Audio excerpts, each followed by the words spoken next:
একেবারে বোঝা গেল যে এই সমস্যা এখনো পর্যন্ত ঠিক করা যেতে এখনো ঠিক হবে না, কারণ যেটা জানা যাচ্ছে যে এই যে ভাঙার যে জায়গা, সেই জায়গায় কিন্তু কোনো রকমে ভাবেই এই জায়গাকে এখন কোনো রকমেই এই জায়গা ঠিক হবে না, কারণ যেটা জানা যাচ্ছে যে আরও সময় লাগতে পারে, আরও বেশি সময় দিন লাগতে পারে। এখনো পর্যন্ত জলের ব্যবস্থা যেভাবে মানুষের কাছে জল পৌঁছাচ্ছে, সেই জল কিন্তু সেই রকমভাবে মানুষ এখনো জল পাচ্ছে না, তাই নিয়ে বিক্ষোভ, এবং সেই বিক্ষোভে কিন্তু সাধারণত মানুষ ক্ষোভে ফেটে পড়ছে এবং সেই এলাকার জনপ্রতিনিধিরা যারা বিধায়ক তারা আসছেন, তারা খতিয়ে দেখছেন এবং এখনো পর্যন্ত প্রায় 30 জন পরিবারকে তারা অন্য স্তরে সরিয়ে নিয়ে যাওয়া হয়েছে।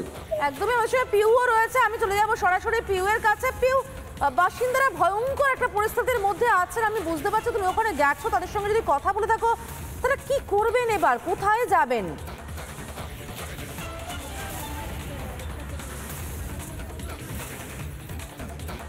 এই প্রশ্ন লাগাতার রিপাবলিক বাংলা তাদেরকে করেছে এবং সেই রিপাবলিক বাংলার খবরের যে এটা আমাদেরই ইম্প্যাক্ট বলা যায় সমাজিতা, কারণ যখন আমরা লাগাতার প্রশ্ন করি যে এখনো পর্যন্ত কোনো জনপ্রতিনিধি কোনো নেতা মন্ত্রী কেন আসছেন না তাদের হয়ে কথা বলতে, তাদের দুঃখ দুর্দশার কথা শুনতে, তাদের পাশে দাঁড়াতে, কারণ তারা নিজেরা অভিযোগ করেছিলেন যে মিটিং মিছিল অ্যাটেন্ড করেন, পায়ে হাতে চোটও লাগে ভিড়ের মধ্যে, কিন্তু এখন তাদের পাশে কেউ আসছেন না কেন? আমরা দেখলাম মন্ত্রী অরূপ রায় তিনি আসলেন, কথা বললেন এবং তাকে সরাসরি রিপাবলিক বাংলা প্রশ্ন করেছিল যে এবার কি এই সমস্ত মানুষদের সমস্যার সমাধান হবে।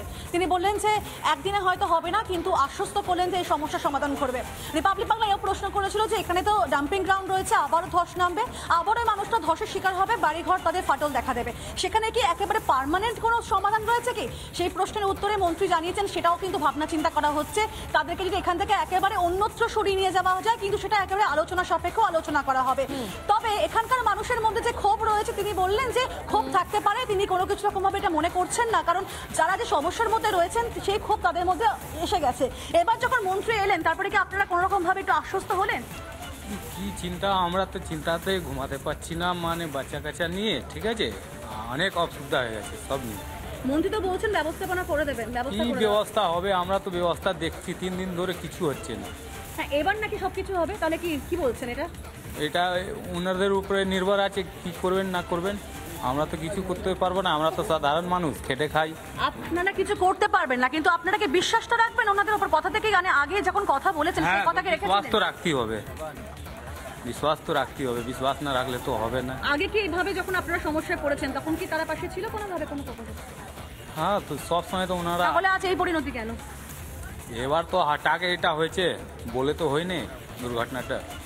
আমি আরো অনেকের সাথে কথা বলবো। দিদি, এর আগে তো আপনারা অনেক কষ্টে ছিলেন, এখনো পর্যন্ত কষ্টেই আছেন, এবার যখন মন্ত্রী বলছেন ব্যবস্থা করবে, আপনারা কি এবার খুশি? হ্যাঁ, বাংলা বলছি না, আমাদের ব্যবস্থা করবে। আমার দিয়ে তো ঘর সব ভাঙিয়ে গেছে, আমি সব কোথায় থাকবো? হ্যাঁ, আমার দিয়ে ব্যবস্থা করে, গরিব মানুষ আছি, কোথায় থাকবো আমি? তো ওই জন্য আমি লোক বলছি কি ব্যবস্থা করো। তো আপনারা কি জিজ্ঞাসা করেছেন, মন্ত্রীকে কথা বলেছেন? আমি লোক জিজ্ঞাসা করে কি করবে, তাহলে না জিজ্ঞাসা করবে না তো কোথায় দিয়ে জিজ্ঞাসা করবে? আপনার সামনে কি কথা বললেন? উনি তো এসেছেন, বলছে তো অনেক লোক সবে। তো কি বলেছেন আপনার সমস্যার কথা? আর লোক বলেছে, আমি সব বলছি, কোথায় দিয়ে তো বলছে, কালকেও বলেছি, আজকে বলেছি, তো কোথায় ব্যবস্থা হবে? তাহলে না ব্যবস্থা কোনো সুরাহা হচ্ছে না। না, আপনার সমস্যার মধ্যেই রয়েছে। হ্যাঁ, খাওয়া দাওয়া কিছু পাওয়া গেছে? না, খাওয়া দাওয়া কোথায় তো হচ্ছে, এখন আজকেও হবে। কালকে কি রান্না বান্নার কোনো ব্যবস্থা হয়েছিল? কিছু হয়নি, আজকে হচ্ছে খিচুড়ি হচ্ছে। আজকে হচ্ছে, হ্যাঁ। আমরা লাগাতার সঙ্গে থাকো, আমরা একটু প্রসেনজিতের কাছে যাব, আমরা লাগাতার চেষ্টা করছি পরিস্থিতি তুলে ধরার। প্রসেনজিৎ এই মুহূর্তে ছবিটা তুলে ধরেছে, আমরা সেই ছবিটাতে নজর রাখবো। প্রসেনজিৎ, এই মুহূর্তে ছবিটা তুলে ধরেছো, একটু যদি বলো। দেখো, একেবারে এখানে যে জরাজীর্ণ অবস্থা, সেই জরাজীর্ণ অবস্থার যে ছবি আমি দেখাচ্ছি, সাধারণত মানুষ পুরো একেবারে ঘর বন্দি এবং ইলেকট্রিক নেই, ঘরের ভেতরে তাদেরকে ব্যারিকেড লাগিয়ে দিয়েছে প্রশাসনের পক্ষ থেকে, এবং তার পাশাপাশি এলাকার যে আজকের পরে যে নতুন করে যে ধস, সেই ধসেতে নতুন করে সমস্ত এলাকার মানুষজনেরা তারা বিপজ্জনকভাবে রয়েছে।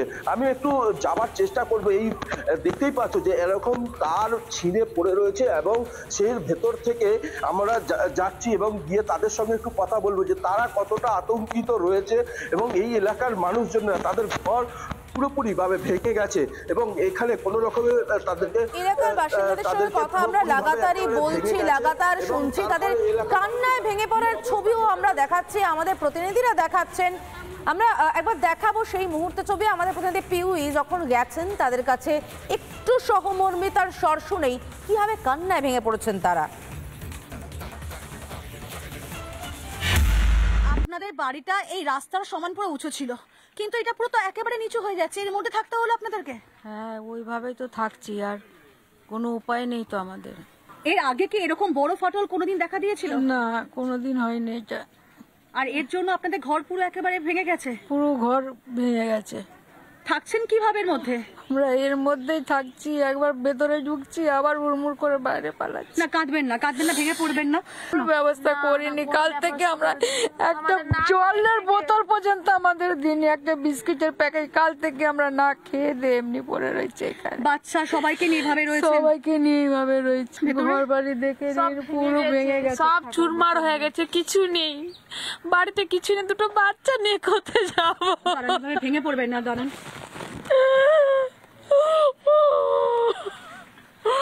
এই 8 তারিখে আমার মা মারা গেছেন, আর উঠতে পারছি না, আর আমার ঘরগুলো সব ভেঙে গেছে, চুরমার হয়ে গেছে, সব ঘরগুলো ভেসে গেছে, আমার ভেতরে চলে গেছে। আর কোন জায়গা যাবো? কেউ হেল্প করছে না আমাদের, শুধু দেখে দেখে চলে যাচ্ছে। আর কি করবো? আমাদের হেল্প করুন প্লিজ, বড় কষ্ট দিয়ে আছে। দাঁড়ান দাঁড়ান দাঁড়ান দাঁড়ান, এভাবে ভেঙে পড়বেন না, দাঁড়ান দাঁড়ান দাঁড়ান। আমাদের ঘর সব ভেঙে গেছে, দুটো বাচ্চা, ছোট ছোট বাচ্চা নিয়ে কোথায় যাবো? প্লিজ, আমি এত আমরা দেখে দোয়ায় যাচ্ছি, আমার ঘরগুলো প্লিজ প্লিজ আমাদের হেল্প করুন প্লিজ, আর আমাদের বাঁচতে পারবো না। কান্নাগুলো কি শুনতে পাচ্ছেন যারা আপনারা বসে রয়েছেন? গতকাল তো ক্যামেরার সামনে অনেক দোহাই দিয়েছেন, অনেক বড় বড় কথা বলেছেন। আপনারা কি একবার এসে এই মানুষগুলোর জন্য কোনো ব্যবস্থা করবেন? বলেছেন তো জলের ব্যবস্থা হয়ে যাবে, খাবারের ব্যবস্থা হয়ে যাবে। যদি হয়ে থাকে তাহলে বাস্তবের ছবিটা কেন এরকম? এভাবে ঘরের মধ্যে রয়েছেন, কিভাবে থাকবেন, কি করবেন, কিভাবে দিন যাপন করবেন, কি খাবেন বুঝতে পারছেন না। এবং সেই ছবি কিন্তু অত্যন্ত কষ্টের, অত্যন্ত দুঃখের, এবং কোথাও কিন্তু এই ছবি দেখাতে গিয়ে আমাদের একেবারে বলা যায় বুক ফেটে যাচ্ছে। সত্যি কান্না শুনলে থাকা খুব মুশকিল হয়ে যায়।